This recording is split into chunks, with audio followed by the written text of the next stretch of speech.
Bonjour. Vous savez qu'après la riposte de l'Iran contre l'Israël par rapport à la destruction du consulat iranien à Damas, j'ai fait une émission où je vous ai dit, si vous me suivez très bien, où je vous ai dit clairement que l'Iran ne pouvait pas faire une riposte aussi d'envergure sans consulter ses alliés. Vous vous souvenez bien. Et en fait, c'est ça. Quand vous êtes dans un bloc, tout se passe de concert. Vous comprenez? Et après cette attaque, d'accord, ce mouvement du 1er, du 14, du 13, du 14, évidemment, fallait faire l'état des lieux. Hein, fallait faire un compte-rendu, fallait remonter, n'est-ce pas, les morales de différents côtés. Et c'est dans ce cadre que monsieur le président iranien et son homologue et allié puissant russe, en l'occurrence le président de la Fédération de Russie que vous connaissez, monsieur Vladimir Poutine, se sont entretenus, n'est-ce pas, téléphoniquement. Et on nous informe d'ailleurs que cet appel téléphonique a été initié par la partie iranienne. Peu importe qu'elle soit initiée par la partie iranienne ou la partie russe, ce sont des alliés. Vous n'avez pas besoin de vous justifier.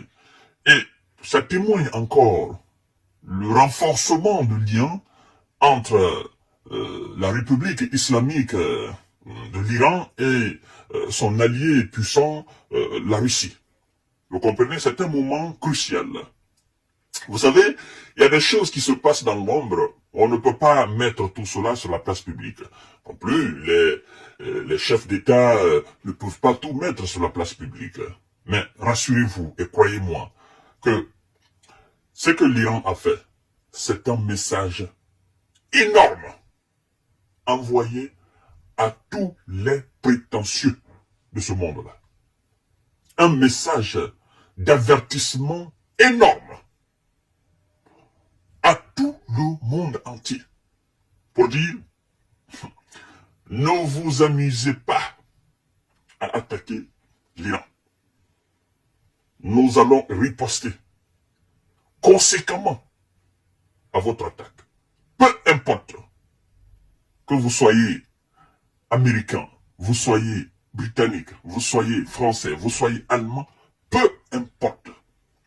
Vous attaquez l'Iran, nous allons riposter, mais conséquemment, d'une façon fracassante, contre vous. Et nous n'hésiterons pas. La sécurité de notre pays n'est pas à négocier. La sécurité de nos représentations diplomatiques ailleurs dans le monde n'est pas à sécuriser, n'est pas à négocier. Parce que c'est des parties intégrantes de l'Iran. Mesdames et messieurs, et je crois d'ailleurs que dans les années à venir ou dans les jours à venir, les Ouïzas feront très attention en tout ce qui concerne l'Israël. Parce que c'est une première. Et vous savez, l'Iran vient de débuter quelque chose qui va pas s'arrêter à l'Iran. Vous comprenez? L'Iran vient d'ouvrir la porte à tous ceux qui, par le passé, hésitaient. C'est-à-dire quoi? Si, maintenant, les Américains et leurs alliés essayent de manipuler quelque part l'Israël à mener une attaque contre un quelconque pays proche de l'Israël, ce pays ripostera. Et, vous savez, parce que si ce pays ne riposte pas, c'est le peuple même de ce pays qui va se remonter contre ses propres dirigeants. Pour dire, ah, donc vous avez peur, parce que la même chose a été faite à l'Iran, l'Iran a répliqué. Qu'est-ce que vous, vous attendez pour répliquer? Qu'est-ce que vous attendez pour riposter? Et donc, aujourd'hui, autour de l'Israël, dans le Moyen-Orient, il faut dire qu'il y a une certaine tension, une certaine peur, une certaine méfiance s'installe. Parce que ça ne s'est jamais passé par le passé. Quelqu'un qui riposte ou quelqu'un qui, voilà, envoie des projectiles ou des objets volants ou des missiles ou des drones directement sur ce territoire, c'est jamais passé. C'est une première. Et on dit souvent que une fois n'est pas l'habitude, mais l'habitude commence par une fois. De riposte en riposte, de riposte en riposte, de riposte en riposte, les Américains, par la naïveté politique, créent une condition, c'est-à-dire une condition inadéquate, une condition défavorable à ce pays-là, qui est entouré naturellement par des pays avec lesquels il n'est pas d'accord. Vous comprenez? C'est ça surtout.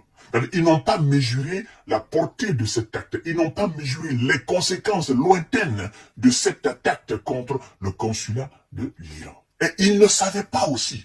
Les Américains, certainement, dans tous leurs calculs politiques, se disaient, non, l'Iran ne pourra pas.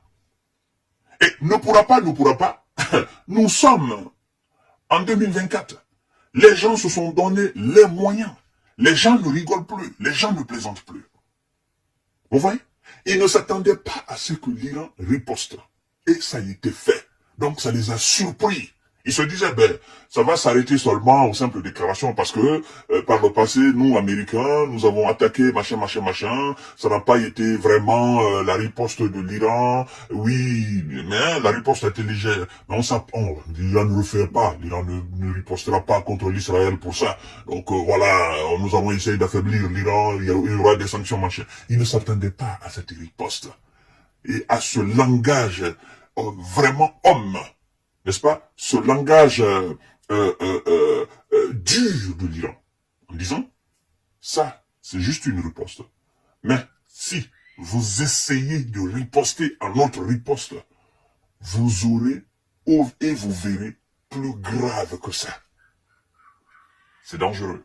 C'est que les Américains ont fait. Et le président iranien dit que les actions de Téhéran étaient forcées et limitées. Vous comprenez? Il a déclaré cela lors de cet appel téléphonique avec Vladimir Poutine, le dirigeant russe. Naturellement, vous savez, lui, il va pas amenuiser les choses. Hein? Vladimir Poutine a plaidé pour que toutes les parties fassent preuve de retenue. Bien sûr, c'est son allié. Ce qui se dit dans l'ombre, ce qui se dit officieusement, se dit officieusement. Se dit, ouais, certainement, ouais, c'est bien fait, d'accord. Il fallait pas laisser ça parce que, voilà, c'était un test. Ils ont testé et nous avons répondu. Parce que si nous avions laissé ça, ils auraient fait encore autre chose beaucoup plus grande. Voilà.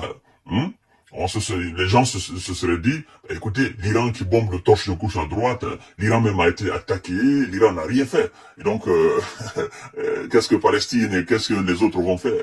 Mais c'est un message très fort. Vous savez, ça c'est des choses qui se disent dans l'ombre. Vous comprenez? Alors, l'appel téléphonique a eu lieu à l'initiative de l'Iran, selon un communiqué du Kremlin. Les dirigeants ont abordé la situation aggravée au Moyen-Orient. Le président russe a plaidé pour que toutes les parties fassent preuve de retenue et ne permettent pas un nouveau cycle, n'est-ce pas, de confrontation lourd de conséquences catastrophiques pour la région. À son tour, le président iranien a noté que les actions de Téhéran étaient forcées et limitées. Il a souligné que l'Iran n'avait aucun intérêt à une nouvelle escalade des tensions. La cause profonde de l'escalade au Moyen-Orient est le conflit israélo-palestinien, non résolu, ont constaté, n'est-ce pas, les deux dirigeants. Le président russe et iranien ont confirmé les approches de principe de la Russie et de l'Iran en faveur d'un cessez-le-feu immédiat dans la bande de Gaza. Alors, chères dames, chers messieurs, chères demoiselles, voilà un peu ce qui a été officiellement déclaré. Mais il y a beaucoup de choses qui ont été officieusement dites entre ses alliés, mais aussi voilà entre l'Iran et la Chine. Hein, la Chine qui n'a d'ailleurs pas caché n'est-ce pas, sa version des faits au niveau du Conseil de sécurité, je crois bien, de l'ONU, qui a dit tout simplement que l'Iran n'a fait que riposter. Voilà, et que ce qui s'est passé au niveau du consul de l'Iran, l'ONU a été irresponsable, n'est-ce pas, de ne pas siéger là-dessus, hein, de ne pas condamner cet acte et de ne pas prendre des sanctions aussi lourdes contre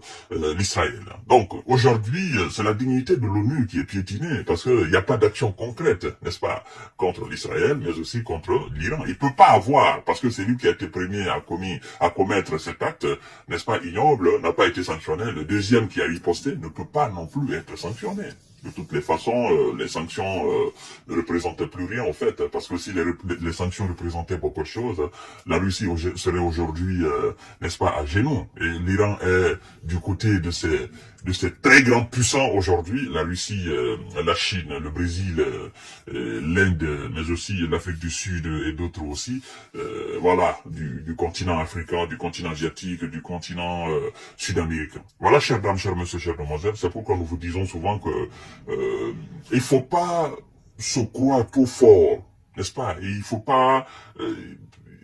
pas sous-estimer les gens. Il faut pas il faut pas essayer de rabaisser les gens ou de s'attaquer à tout le monde. Ça ne marche pas à tous les coups. Il y a du changement dans le monde change, les gens changent, les gens travaillent pour être véritablement indépendants, pour être respectés dans le monde. C'est ça. C'est ce message que l'Iran vient d'envoyer avec ses alliés, n'est-ce pas, aux Occidentaux. À tout à l'heure pour notre série d'informations de décortiquage. Partagez la vidéo dans tous les groupes possibles.